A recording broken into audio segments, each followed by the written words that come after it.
Hello, hello, hello, hello, hello, ladies and gentlemen. Welcome to the Sunray channel. Hope you all are doing well.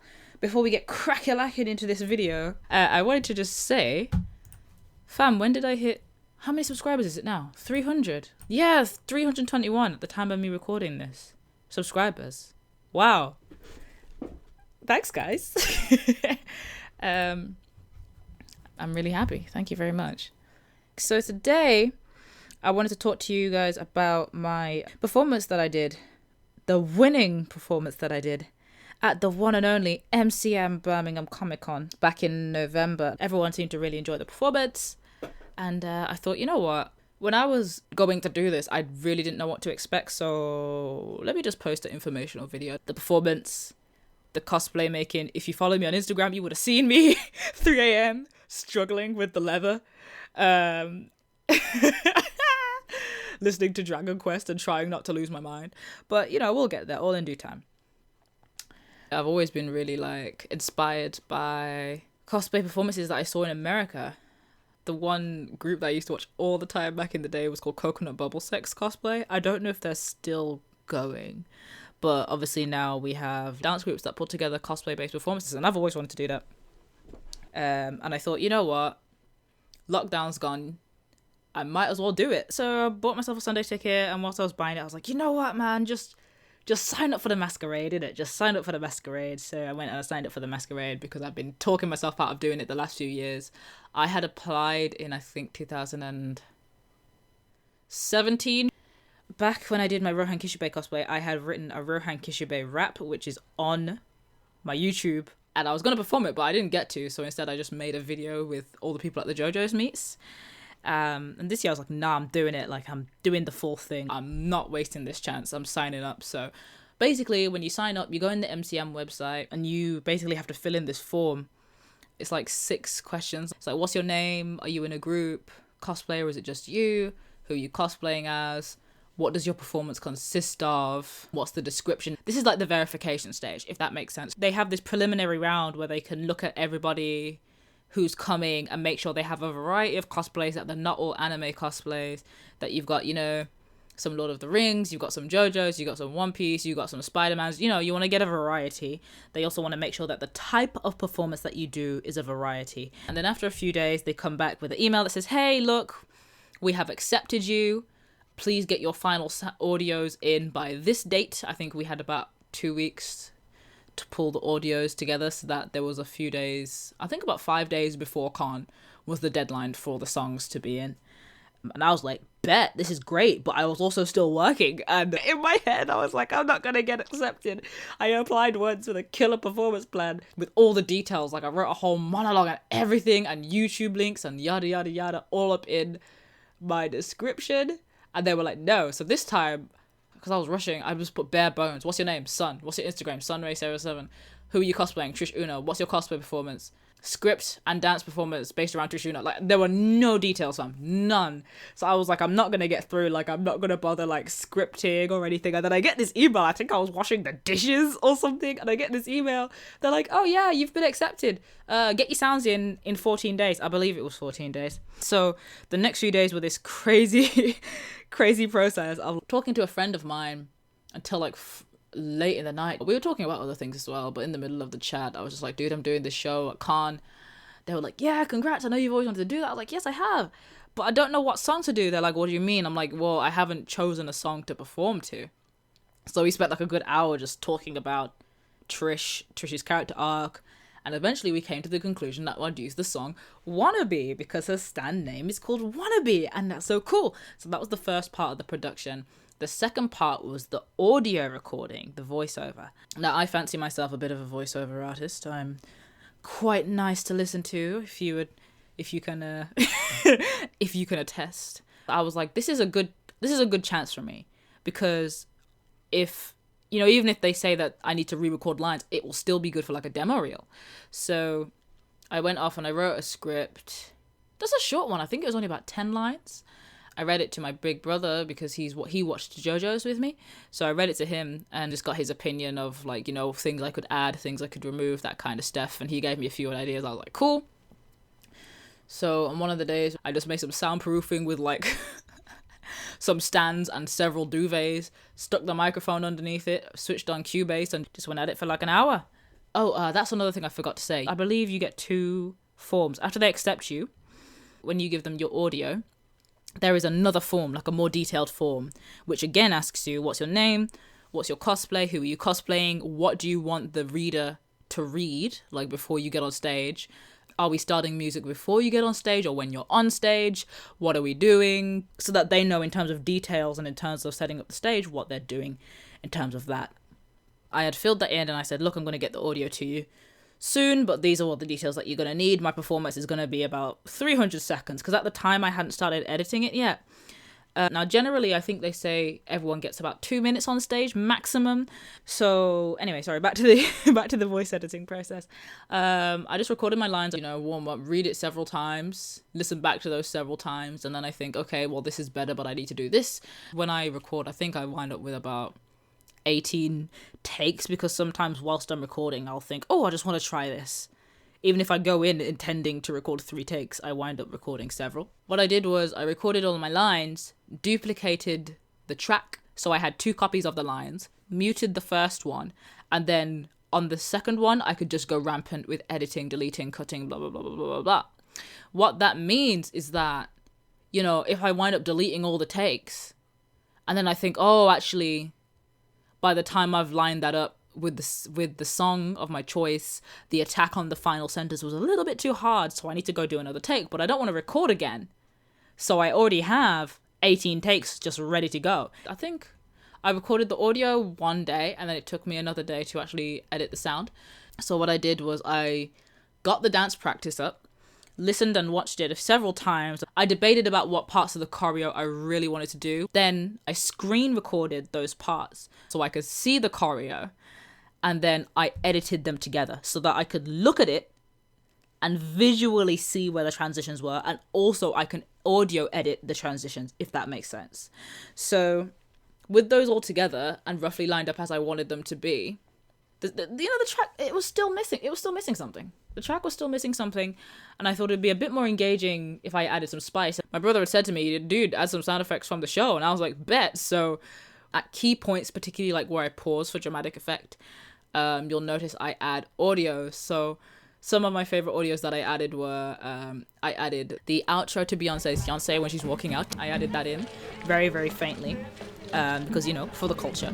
I added some camera slaps, snaps, clicks, the sounds of camera going off. And in the transition between the intro and the verse, I added Trish's battle sounds as well. It just made the transition between the music just a bit easier, and that was the audio. I think I sent them that version as like a beta, and then I made another version where I went in and took one of the other audios that I'd recorded of my voice lines that were just slightly shorter, just to cut down on time, because they had said that they would like people to stick towards the 2 minute, 1 minute and a half mark.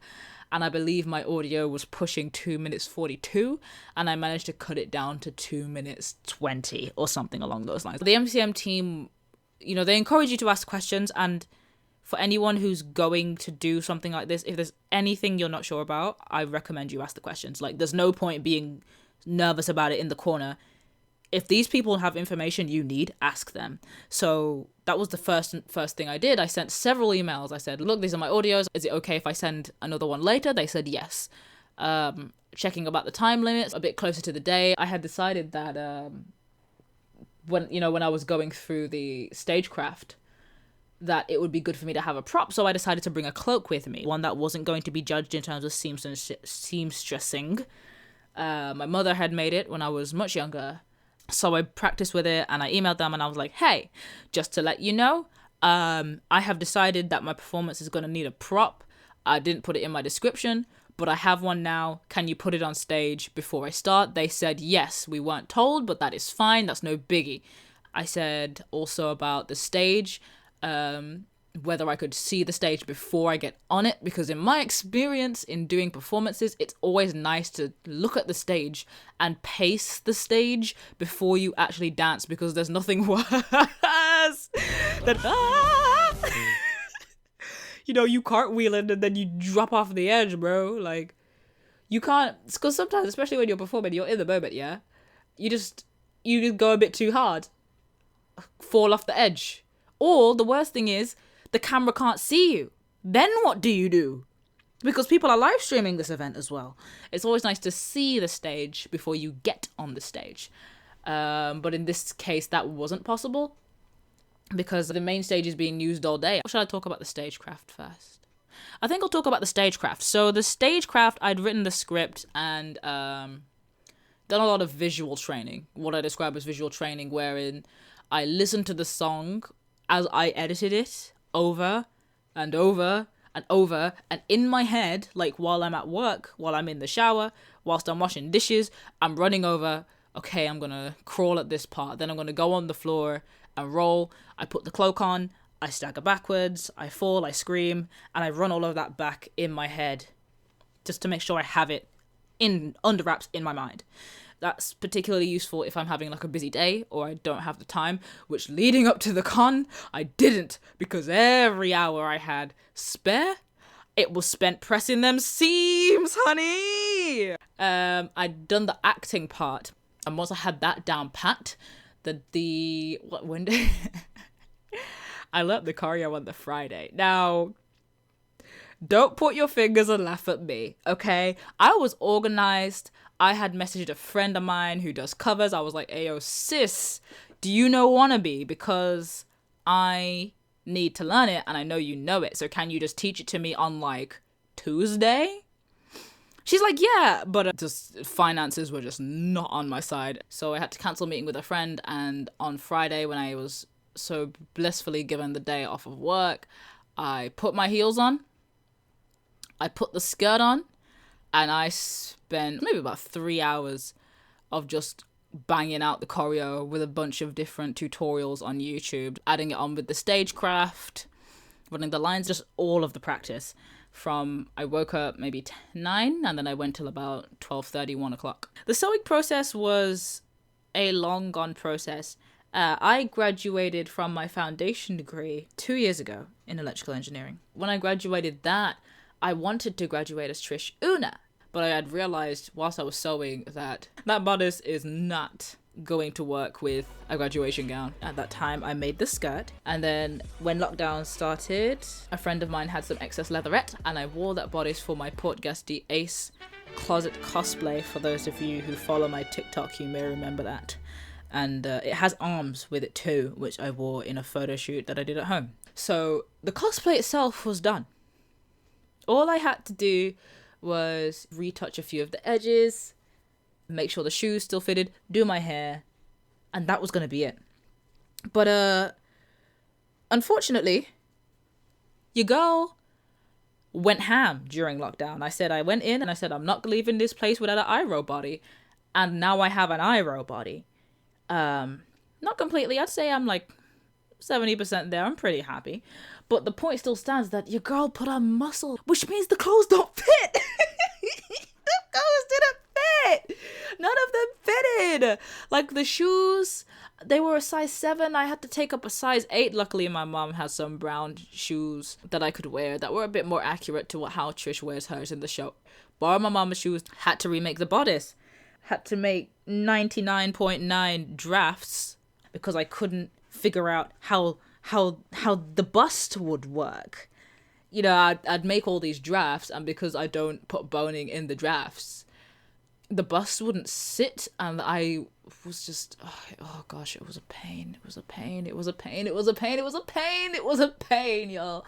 By the time I got round to the actual thing, I had it on my mannequin, and it was lined, and I'd pressed it, and the leatherette was cut, and I was dreading doing the leatherette because, you know, you can't unpick leatherette. It'll have holes in it. And once I'd put it on the mannequin, there was a tiny gap on the bust, and I was like, that's fine, because I could always either sew it down or wear like a more padded bra. And I forgot to take it in. And when I got to the con hall, it was falling. Like, it wasn't going to fall off because the boning was keeping it right up on my midriff. Like, I'd done that part correctly, but the bottom of the bust was fine. It was just the top of the sweetheart was just, there was just like a centimeter too much space.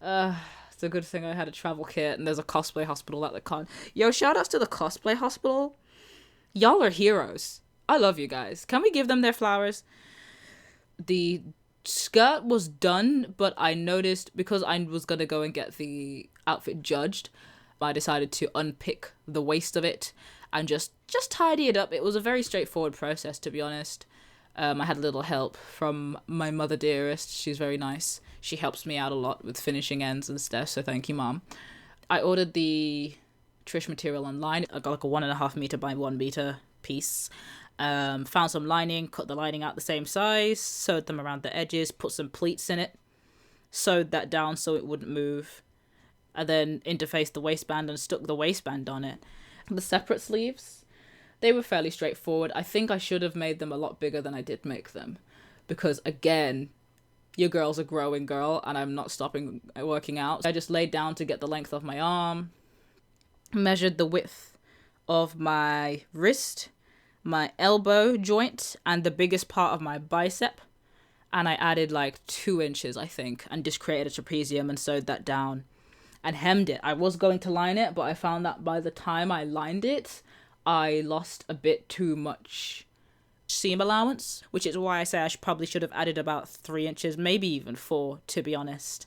But basically, you just make a trapezium and sew them together. Mine aren't lined, and I think it still looks really good. And my hair was some extensions that I bought from Cat-Faced, black-owned business. Whoop whoop, let's go. Thank you. My mother put them in for me, and I was able to style them in the morning. And then I was good to go. I didn't record me beating my face. I was planning to, but I didn't get to. So next time I cosplay Trish, I will do that for you guys, because I really enjoyed doing my makeup that day. It was a rush job. I did it within about 20 minutes. I woke up late that day because I was up sewing still until like 3 a.m. and I just needed the sleep. But if you guys want to see the Trish makeup process or any of my makeup processes, just let me know. Actually, drop a comment saying watermelon, please, if you want me to do a video showing how I did my makeup. I might do another one like when I did Gachio and just ramble about something. I wound up getting a creator's pass like 2 days before the con. Like, what? I signed up for it, not thinking I'd get it, but I wound up with a creator's pass. Crazy! And that got me priority entry, which meant I didn't have to rush at the 11 a.m. to get into the con hall, and I didn't have to rush to leave at the end of con. I didn't talk about the necklace! Oh, the necklace is the bit I'm the most proud of. Basically, I got two lengths of bias binding. I believe I got them 3 meters each. I brought the skirt to the shop and I said, look, I need bias binding that matches these colors as closely as possible because I need to make a matching necklace. I believe it was about 1 inch width or 1 inch and a bit. And I also got some nice, I forget what they call it. It's like golden rope, like golden elastane rope. I went to another place in the market and the guy had some gems. So basically, I think what I did was I measured around my neck and then I added 1 inch for seam allowance because it's a choker. And then I measured roughly what I wanted the drop to look like using my measuring tape around my arms. And once added together, I divvied that up between the 2 lengths. I cut each square of bias binding about 1.5 inches in length. So that way, when I sew them together, each square is more or less as wide as it is tall. So then began the painstaking process of going black, pink, black, pink, black, pink, black, pink, black, pink, and sewing them together. I bought an equal amount of length of yellow bias binding. Ideally, what I would have done would be to sew them right side together, then flip inside out and have nice, neat finishes. But I think to do that, I should have bought 2 inch wide bias binding. So I have the seam allowance. So what I wound up doing was just putting them wrong sides together and just sewing with invisible thread and pink thread because I didn't mind how pink thread looked on the black. The next phase, once they were all connected, was to add the hook and eye. And as the bias was going on the collar, I sewed in the shoulder drops into the gaps between the bias binding, if that makes sense. So that was the suit. That was the items together. Then after I'd laid them down, I went around with a fabric glue, cut strips of golden rope, fabric glued them on, referenced the picture, and I went through with tailor's chalk and just drawn each square, plus, minus, divide, plus, minus, divide, plus, minus, divide, plus, minus, divide, so that whilst my mom was doing my hair, I could sit there, cut the diamonds out, and match them up to the plus, minus, and divide. Leave it to dry overnight, hung it to dry overnight. In the morning, got my suitcase ready, bagged up each item of clothing individually, including the tights and shorts that I wore underneath the dress, because I'd be dancing and doing floor work and I did not want any mistakes. So a word of advice for anyone doing cosplay performances wearing a skirt, please put shorts underneath. That way, if something does happen, you know, we don't get any panty shots. This ain't an ecchi anime. We can do without that, hun. I packed some snacks, I packed some water, I packed some eventualities, toiletries, some makeup to retouch, which I never do, but sometimes it's nice to have powder in case, you know, post-performance you feel especially sweaty or your JoJo lines sweat off. I also packed my Bluetooth speaker and a bunch of chargers. Remember this list for when you go to a convention, okay? Those are all the things you're going to need. Or at least all the things I remember bringing. I did not tell you how to make the brooches. So I just made a pattern. I eyeballed the pattern because it was late and I was talking to a friend on the phone. I was tired. So I eyeballed the pattern, cut out the foam block by hand.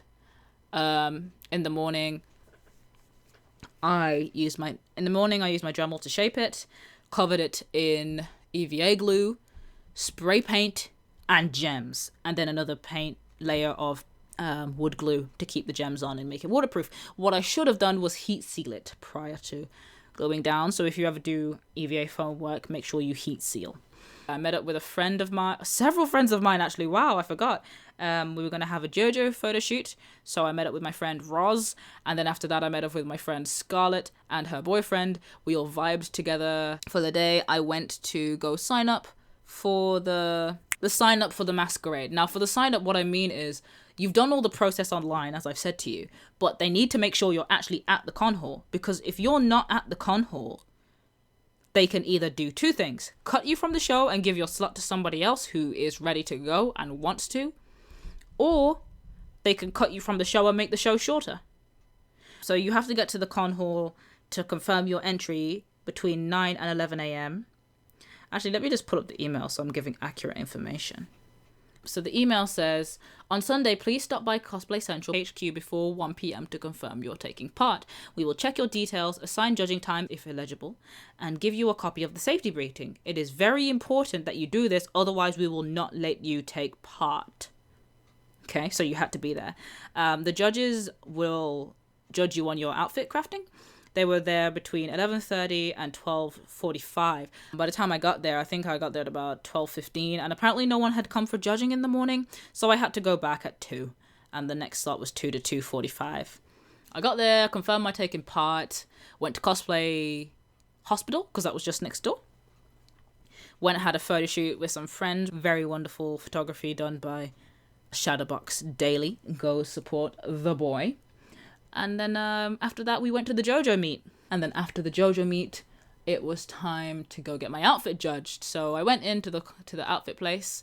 And the outfit lady, whose name I don't remember, but she was dressed as Cruella from the movie. She looked amazing. I just said, hey, can I get some advice on my outfit? I mean, I'm in the masquerade. I know I'm not going to win, but I just want, like, you know, your professional opinion on the outfit itself. And then Cruella was like, all right, so how'd you make it? Talk me through it. Give me a spin. Show me your craft work. Sweet.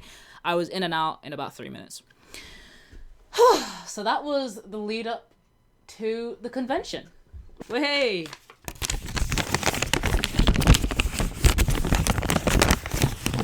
You hear that? That's a rules sheet. So as I mentioned, when you go there earlier, they give you, this is very faded, they give you a masquerade sheet, and they do read this to you. They read this list of rules prior to you getting on stage as well, so I'll just read it to you now. They didn't tell me I couldn't, so here we go. Masquerade briefing for cosplayers. Not long until the cosplay masquerade. Please listen carefully to the following information, even if you are a veteran of the stage. When it's your turn to go on stage, the presenter will announce your entry. Once they have finished, you may step towards the stage. Your music will be playing immediately unless you are performance entry, in which case your music will be playing once you are positioned, unless you tell us otherwise. On stage, we recommend striking 3 poses. Make use of all the stage posing in different placing, holding each pose for several seconds for photographs. While taking care to avoid the edge of the stage. In case of performance, which is what I did, you will have practiced your own routine. Consider the size of the stage when you start. If it is singing or dancing performance, you should start at the center of the stage. Once you have finished, leaving the stage by the same way you came out unless otherwise directed, we will fade out your music. Do not jump from the stage at any time. This includes jumping down the stairs, and please do not run. Please do not throw items into the audience. Important! If you are aware that you may have issues on the stage with vibration or balance, please notice the backstage crew beforehand so that steps can be taken to assist you. If, while you are on stage, at any point you do not feel well, have concerns about your balance, or need assistance, do not head towards the edge of the stage. If safe to do so, gently lower yourself to the stage in the center and await assistance. Take a minute before you are next on stage. Check your buttons, buckles, straps, and wigs, especially if you are doing an energetic performance, so you are not distracted by costume falling off or pieces falling off. Have a great time. So that gives you basically everything you need to know about the stage. They consider everything. When you go to line up, they read you that out loud. They gather everybody up into like a big huddle because it's a big group of people, and they read that out loud. Then they order you. You have names and numbers. You are ordered, and you're ordered to go on stage when they call you. I believe they separate it into families and children, and then adults, I believe, are the 2 categories. So, parents who have babies can go do their poses, and then little kids dressed as Spider-Man and whatever can do their poses. It's very, very cute. It's very, very heartwarming. Then the adults go up, which includes me. Now, so we line up, and whilst you're waiting, I was fairly near the end of the queue. So I had a good long wait. I saw some friends come by. Shout out to Dante and Kit, my friendos, who came to see me and just gave me some support because the con hall was rammed, so they couldn't go in. But they were just like, do your best, babes, in their Liverpool accents, which I can't really do right now. In the queue, I met some wonderful people. I reconnected with a friend, Finn, who I hadn't seen since the last con in Birmingham, and a friend of mine, Mobo. And we just vibed out. We chatted amongst ourselves, we hyped each other up. And then we get called backstage. So I had like a suitcase with me, as I mentioned. So when they call you backstage, there's like a little runway-esque area with ramps leading up to the bit before stage. There's about 3 performers behind there at any given time. And you can leave your stuff, and there's a member of staff there watching it. So I just left my coat and everything. Random prop guy is there waiting for you. He's the star of the show. People go on stage, they come back around the way they came, they go the other side of the ramp because there's 1 ramp up and 1 ramp down. They go and then they sneak you in. Random prop guy says to you before you start, do you need anything? What do you need me to do? You need a mic, you need props going down. Where do you want the props going down? So for me, random prop guy said, yo, you got a cloak in your hand. You want me to take that? I said, yes. Can you put it on the stage? He said, sure. Where'd you want it? I said, stage left somewhere. He said, anywhere specific? How you want me to put it down? He checked how I wanted the cape going down. I said, somewhere where hold it so that the hood is up, and then put it down that way. He said, all right. So when I got on there, everything was ready. If you want to see the performance, it has been recorded and uploaded about... I'm not going to put a date on it because I don't know how long it's going to take me to edit this video, but the video is up. But basically, he read my name out. I got into the hole, the hole to the stage. I did my pose. I waited for my music to start, and then I did the performance. Insert a little clip.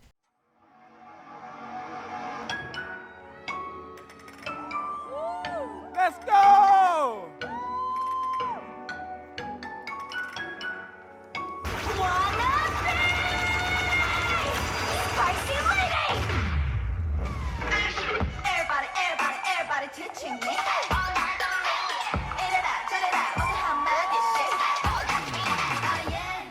Absolutely amazing, beautiful, took my breath away. So then after that, they escort you back through backstage. They sneak you into the seats and you sit down. The bass is very high backstage. You can feel it in your bones.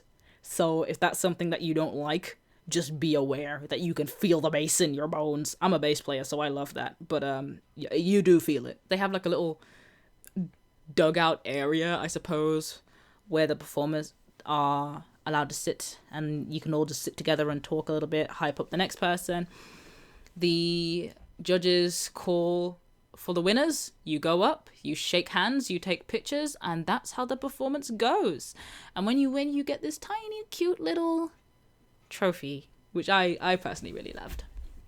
So thank you to everyone who came out to that performance. I've said it in the previous video, I'll say it again. There were people in that audience that I did not think were coming. And there were people who messaged me after who I didn't even know would be there. So thank you for everyone who came, even if you didn't come specifically to see me, but you were there. Thank you for being there. Thank you for watching this video. I'm sure you're all wondering what the prizes are. They didn't tell me I couldn't tell you, but I will tell you that I'm pretty sure the prizes change every year. We got the trophy. I got to talk to the staffs afterward. The staffs were really nice. We got to take pictures with the judges. Corella did give me my outfit advice. I just had to go see her after the convention. She gave me some advice on how to make bodices. So when I next make a bodice, if it goes well, I'll tell you guys how to do it. The prize that I received was a voucher for Coscraft for a substantial amount of money. I don't want to say how much money it is because I don't know if it's going to change year by year, and I don't want people to be citing my video as a reason to go, oi, you only gave me a £2 Coscraft voucher. I heard they had £68 last time. These are fake prices. I have to clarify. So on the day, the only prize that we got was the trophy, and I was happy with that. But then after a few weeks, she sent out an email and said, hey guys, here's your Coscraft voucher, which I'll be redeeming that at various points in the year because it is enough for several wigs and a lot of material.